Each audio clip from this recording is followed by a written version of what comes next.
Welcome to the Futurist Public Intellectual. On September 15th, 2023, Claire Malone from The New Yorker published an expose on Hasan Minhaj's questionable approach to comedy. Minhaj has now confessed that many of the stories that he tells in his stand-up routines were not true.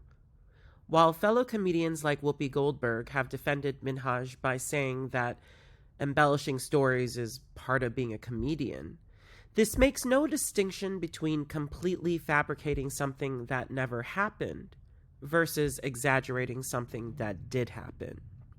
There is a difference between saying your cousin is a Neanderthal when he simply gets B's in school and saying your daughter got exposed to non-existent anthrax powder. Minhaj wants to justify his race-baiting rhetoric by saying that, quote, the emotional truth is first, the factual truth is secondary, end quote.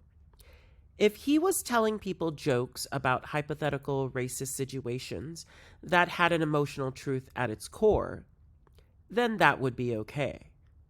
But Minhaj's storytelling style has been fundamentally autobiographical, with no indication that anything was less than fully factual. If you're going to justify anger at systemic racism and rile people up because of the autobiographical authenticity of your content, then yes, we are going to hold you to a higher standard. Minhaj isn't just making jokes with racist themes.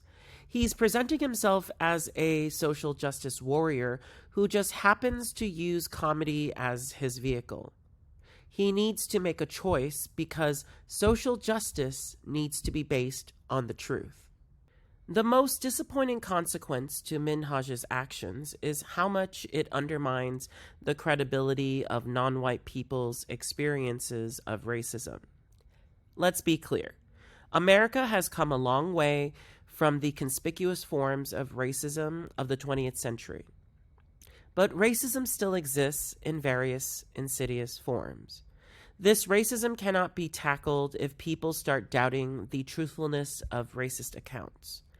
If he truly views himself as American, then he shouldn't be inciting hatred amongst its people to make a buck off of its societal problems.